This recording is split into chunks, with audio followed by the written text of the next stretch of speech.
Subscribe to my channel and press the bell icon for latest updates. Javed Chaudhary ने लिखा था बर्दाश्त के नाम से, कालम शायद आपकी नज़र से गुजरा हो। उसमें वो लिखता है कि मैं पेरिस के एक इस्लामिक सेंटर की छत पर बैठ के काफ़ी पी रहा था कि एक शख्स गर्मजोशी के साथ मेरे से मुलाकात करता है और मेरे सामने वाली कुर्सी पर विराजमान हो जाता है। उसका ख्याल तो कुछ और था, लेकिन जब उसे पता चला कि मैं पाकिस्तानी हूँ और मुसलमान हूँ तो वो मुरव्वतन बैठ गया था। अब उसने मेरे से गुफ्तगू का आगाज़ भी किया। तो कहते हैं मैंने उसे पूछा कि तुम कौन हो, तो उसने कहा कि मैं यहूदी हूँ। तो मैंने उसको हैरत से कहा कि इस इस्लामिक सेंटर में फिर तुम क्या कर रहे हो। उसने कहा कि इस्लाम में ये जो अदम बर्दाश्त का रवैया है, मैं इस पर PhD कर रहा हूँ। तो मैंने उसको कहा कि बताओ तुम्हारी तहकीकात कहाँ तक पहुँची। उसने कहा कि मैंने अपनी तहकीकात मुकम्मल कर ली हैं और अब जो है वो मैं जा रहा हूँ। तो मैंने उसको कहा कि आप बताएं कि आपकी तहकीकात का PhD का खुलासा क्या है, 2 लफ्ज़ों में मुझे बता सकते हैं। तो वो कहता उसने 2 लफ्ज़ों में बताया। पहले तो मैं समाजी मुसलमान था, उसके बताने के फौरन बाद में हकीकी मुसलमान बन गया। वो कहता हुआ क्या कि उसने मुझे कहा कि मैंने जो PhD यहाँ इस उन्वान से की है और इस पर तहकीक जो की है, उसका निचोड़ और खुलासा ये है कि ये उम्मत मुस्लिमा इस्लाम से इतना प्यार नहीं करती जितना आमना के लाल से प्यार करती। और इस्लाम के बारे में कोई बात कर लो तो शायद ये बर्दाश्त कर लें, लेकिन हुजूर का नाम भी टेढ़े अंदाज से ले लो तो ये आपे से बाहर हो जाते हैं। तो जब तक इनके सीने से हुजूर का प्यार नहीं छीना जाता उतनी देर तक ये नाकाबिले तस्खीर है। और ये उनकी साजिश है कि वो फाका कश जो मौत से डरता नहीं, जरा रूह मोहम्मद उसके बदन से निकाल लो। लेकिन ये रूह हमारे बदन से नहीं निकल सकती। हम तो सांस भी हुब्बे रसूल से लेते हैं। हमारा तो सब कुछ असासा ही मोहब्बत रसूल है। मगरब ने हमें बड़े कचोके दिए, बड़े जख्म दिए और हमने हर जख्म सहे। हमारे अंदर बर्दाश्त का मादा भी बड़ा है, लेकिन ये वो रास्ता है कि जिस पे जब हमारा इम्तिहान होता है तो हमेशा हम सरखुर होते हैं, कभी भी नाकाम नहीं हुए। अल्लामा इकबाल ने कहा था कि मैं तो ये भी पसंद नहीं करता कि कोई मेरे रसूल के कपड़ों को भी मैला कहे। मैं तो ये भी पसंद नहीं करता कि कोई हुजूर के लिबास को भी मैला कहे।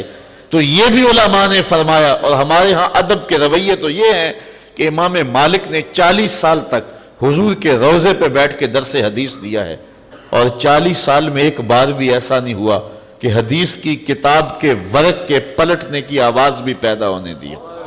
ये मोहब्बतों के तेवर हैं, ये उल्फतों के करीने हैं। हज़रत साहिब बिन यजीद कहते हैं, मैं मस्जिद नबवी के एक गोशे में बैठा था तो किसी ने मुझे कंकर मारा। मैंने पलट के देखा तो वो हज़रत उमर थे रज़ी अल्लाह ताला अन्हु। मैं उठ के उनके पास चला गया तो उन्होंने मुझे कहा वो जो 2 बंदे ज़रा बुलंद आवाज़ से बोल रहे हैं उनको बुला के लाओ। कहते मैं बुला के लाया तो हज़रत उमर ने उनको कहा कि तुम कहाँ के रहने वाले हो। उन्होंने कहा जी हम ताइफ के रहने वाले। तो हज़रत उमर फरमाने लगे अगर तुम मदीने के रहने वाले होते मैं तुम्हें सज़ा देता। तुम जानते नहीं हो कहाँ बैठे हो, बुलंद आवाज़ से बोल रहे हो, ये मस्जिद रसूलुल्लाह की। यहाँ तो अपनी सांसों को भी रोक के रखना पड़ता है। और मोहब्बत वालों के तेवर तो ये हैं। एक बुजुर्ग थे, तड़पते हुए ज़िंदगी गुजर गई कि मैं हुजूर के दियारे नूर पे जाऊँ।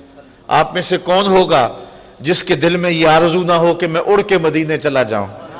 अच्छा, जिसने देखा है ये कैसी तलब है, ये कैसी तड़प है कि जिसने देखा है उसकी तड़प और बढ़ जाती है कि वो फिर लम्हे आए, वो घड़ियां आए, वो वक्त भी आए कि मदीने चलूं, दर पाक पे अपनी आंखें मलूं। तो इंसान तड़पता है। तो बूढ़े हो गए तड़प तड़प के। एक दिन मौका मिल गया, अल्लाह ने असबाब पैदा कर दिए। वो क्या, किसी ने कहा था कि काम आखिर जज्बाए बे इख्तियार आ ही गया।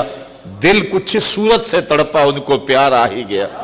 तो वो हुजूर के रोज़े पे हाजिर हुए तो जो उनके साथी थे उन्होंने देखा कि जो ही वो मवाजा शरीफ के सामने खड़े हुए, सुनहरी जालियों के सामने हाजिरी दी, तो फौरन 2 लम्हों के बाद आगे चले गए। तो उनका तो ख्याल था कि ये बचपन से लड़कपन, जवानी, अब बुढ़ापा, तड़पते जिंदगी गुजार दी। तो अब हुजूर के रोज़े के सामने खड़े हैं, सुनहरी जालियां सामने हैं, मवाजा शरीफ की कुर्बत मिल गई है, तो अब तो ये दिल की हसरत निकालेंगे, हुजूर को जिंदगी भर के दुख सुनाएंगे। गमखार के दरवाजे पे आए हैं, सारे दुखड़े सुनाएंगे। लेकिन ये क्या हुआ, ये 2 लम्हों के लिए ठहरे और फिर आगे बढ़ गए। خیر بعد میں کسی نے کہا حضرت بات سمجھ میں نہیں آئی، ہمارا تو خیال تھا کہ گھنٹوں آپ رکیں گے اور دل کی جو ہے وہ حسرتیں نکالیں گے، چشمان سے آنسوؤں کی لڑیاں اور موتی اور یہ ہار حضور کی بارگاہ میں پیش کریں گے، لیکن آپ رکے اور 2 منٹ کے بعد آگے بڑھ گئے۔ تو وہ بزرگ فرمانے لگے کہ ماجرا یہ ہے کہ میں نے سانس روکنے کی مشق کی ہوئی تھی، جتنی دیر تک سانس رکی رہی میں حضور کے روبرو کھڑا رہا، اور جب سانسوں کی آواز پیدا ہونے لگی تو میں نے مناسب نہ سمجھا کہ یہاں سانسوں کا شور بھی بلند ہو، اور میں آگے بڑھ گیا۔ یہ بارگاہ ہے کہ یہاں سانسوں کا شور بھی اہل محبت بے ادبی سمجھتے ہیں، اور تمہارے امام کی صدا آج بھی بریلی کی گلیوں سے آ رہی ہے۔ امام کہہ رہے ہیں نیم وا طیبہ کے پھولوں پہ آنکھیں، اعلی حضرت کی بولی دیکھیے، پیار کا اسلوب دیکھیے، نیم وا طیبہ کے پھولوں پہ آنکھیں، بلبلو پاسے نزاکت چاہیے۔ اعلی حضرت فرماتے ہیں حضور کی دہلیز پہ حاضری ہو تو تقاضۂ ادب یہ ہے آنکھ بھی پوری نہ کھولو، آنکھ بھی آدھی کھولو، یہ ہے اس چوکھٹ کا ادب۔